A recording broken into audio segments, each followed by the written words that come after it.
Pada 15.000 sebelum Masehi, di salah satu kerajaan di wilayah Nusantara, sedang terjadi pengkhianatan terhadap jenderal kerajaan Gilingwesi, yaitu Jenderal Arya Wijaya. Tapi anak Arya Wijaya berhasil meloloskan diri dari pengepungan. Ia berlari ke arah hutan larangan. Para prajurit yang mengejar tidak berani masuk ke dalam hutan larangan. Di dalam hutan Raksa Wijaya yang pingsan dan terluka, diselamatkan oleh anggota Padepokan Sapu Jagat. Ki Jagatnata sesepuh Padepokan berhasil menyembuhkan Raksa Wijaya. Sejak saat itu Raksa Wijaya berdiam di Padepokan Sapu Jagat dan mempelajari bela diri. Tidak terasa tahun berlalu Raksa Wijaya sudah beranjak dewasa. Ia naik ke puncak Gunung Padang untuk mewarisi darah Garuda. Tahun berlalu Raksa Wijaya pun sudah dewasa dan ia diberi keterampilan bela diri dan perang oleh Ki Jagatnata. Sebagai tes, ia berhadapan dengan ksatria dari padepokan tersebut, dan ia berhasil mengalahkan ksatria tersebut. Ia pun berhasil lulus dari ujian. Raksa Wijaya pun pamit pada Ki Jagatnata. Sebelum berpetualang ia menemui pandai besi supaya membuatkan pedang untuknya. Ia pun berniat mengajaknya untuk bergabung dengannya nanti. Tiba di suatu lembah ia melihat sekelompok tawanan yang sedang digiring oleh pasukan kerajaan Gilingwesi. Tiba-tiba, dari arah lain sekawanan bandit menyerang prajurit tersebut. Situasi menjadi kacau, dan Raksa Wijaya berhasil menyelamatkan para tawanan itu. Raksa Wijaya bersama tawanan yang ia bebaskan mulai membentuk pasukan kecil, dan membuat wilayah pertahanan di dalam hutan, dan mulai berlatih keterampilan perang. Suatu hari, Raksa Wijaya dan pasukan kecilnya pergi ke wilayah hutan Tiis. Ia ingin melaksanakan amanat yang diberikan Ki Jagatnata kepadanya, yaitu mendapatkan pusaka warisan kerajaan masa lalu, sebuah pedang pendek berbentuk golok. Kalau berjodoh ia akan dengan mudah mendapatkan keris tersebut, dan benar saja, Raksa Wijaya tanpa kesulitan berhasil mendapatkannya.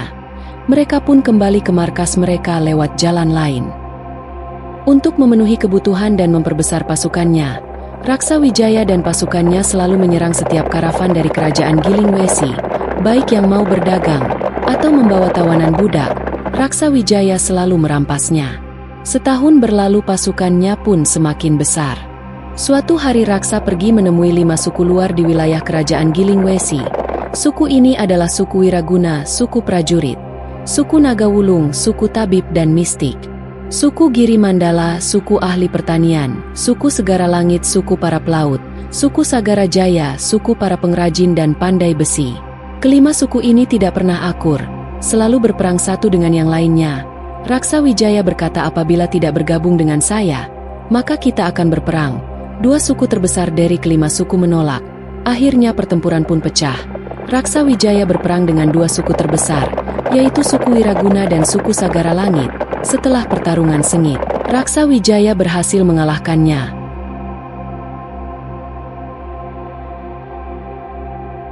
Perang terus berlanjut sampai malam hari. Setelah kedua suku bertekuk lutut, suku Nagawulung, yang diwakili oleh Larang Arum setuju bergabung, pun dengan 2 suku lainnya. Raksa Wijaya membuka lahan baru untuk ibu kota kerajaan. Mendengar kelima suku sudah bergabung dengan Raksa Wijaya yang selalu merampas budak dan barang mereka, akhirnya Prabu Gilingwesi memerintahkan untuk menyerang Raksa Wijaya dengan 10.000 pasukan.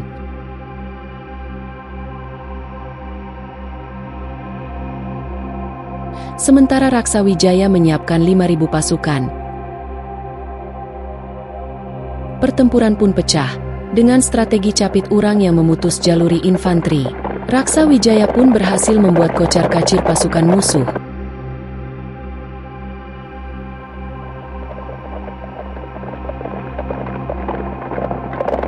Jenderal dari kerajaan Gilingwesi pun mundur dan kembali ke kerajaan Gilingwesi. Raksa Wijaya dan pasukannya pun menang. Di sepanjang jalan, rakyat menyambut kemenangan Raksa Wijaya dan pasukannya dengan sukacita. Setelah memerintahkan bubar, Raksa Wijaya mengunjungi pandai besi dan memberikan rampasan perang kepadanya. Seminggu berlalu, Raja Gilingwesi dan Kerajaan Nagapaksi melakukan embargo ekonomi. Rakyat yang di perbatasan pun mulai menderita kelaparan.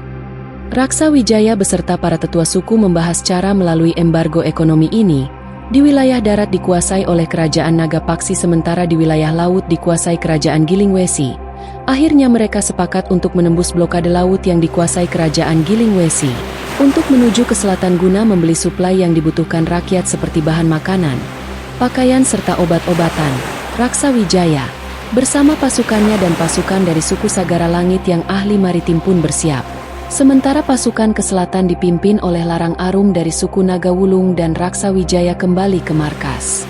Perang pun pecah. Dengan kesaktiannya para jenderal terbang ke udara. Sementara prajurit memakai perahu kecil untuk melubangi dan menghancurkan perahu musuh. Akhirnya mereka berhasil berlayar ke selatan. Sementara itu di wilayah kekuasaan Raksa Wijaya rakyat dikejutkan dengan adanya teror dari ras monster dan siluman.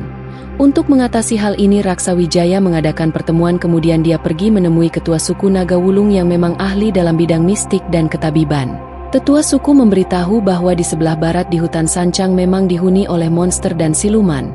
Tetuan memerintahkan Dewi Sari untuk membantu Raksa Wijaya. Raksa Wijaya memutuskan untuk pergi ke hutan Sancang dan bertemu dengan Ratu Siluman yang berwujud manusia.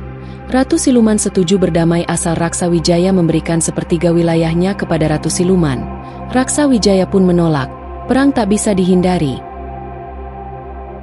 Para ahli mistik pun membuat ajian dan mantra pemusnah sihir, yang dijadikan cairan liquid, buat dioleskan di senjata tiap kesatuan, seperti pedang panah dan tombak. Raksa Wijaya dan pasukannya menyerang musuh dengan sengit. Para pemanah pun menembakkan panah yang sudah diisi ajian dan mantra. Begitupun dengan tombak dan pedang. Di sisi lain, Dewi Sari dan temannya, ahli penyembuhan, dengan serius sedang mengobati pasukan yang terluka. Setelah melalui pertempuran sengit Raksa Wijaya berhadapan dengan Ratu Siluman, akhirnya Raksa Wijaya berhasil mengalahkan Ratu Siluman. Para pasukan siluman pun melarikan diri, dan keamanan pun dapat dipulihkan kembali. Setelah sekian lama, akhirnya pasukan dari selatan pun tiba. Mereka datang dengan membawa semua kebutuhan masyarakat. Masyarakat pun bersuka cita, para tetua suku pun sangat bersyukur. Akhirnya mereka terhindar dari kelaparan. 10 tahun berlalu, Raksa Wijaya sedang berperang memperluas kekuasaan. Di batas kerajaan, rakyat mulai berjatuhan terkena wabah menular dari kerajaan lain. Raksa Wijaya pun pulang, dan menemui sekaligus menenangkan warga supaya tidak panik dan takut.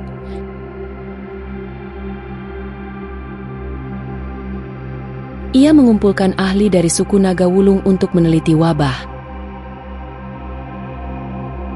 dan memerintahkan untuk mendirikan kemah-kemah isolasi agar wabah tidak menyebar, dan ia pun membagikan sembako dan obat-obatan kepada rakyat. Akhirnya setelah 2 bulan wabah pun berhasil ditangani dan diakhiri. Mereka mengadakan syukuran massal. Setelah Raksa Wijaya 50 tahun memerintah, kerajaan pun semakin luas dan berkembang dan ia pun menjadi legenda pada zamannya dan setelahnya.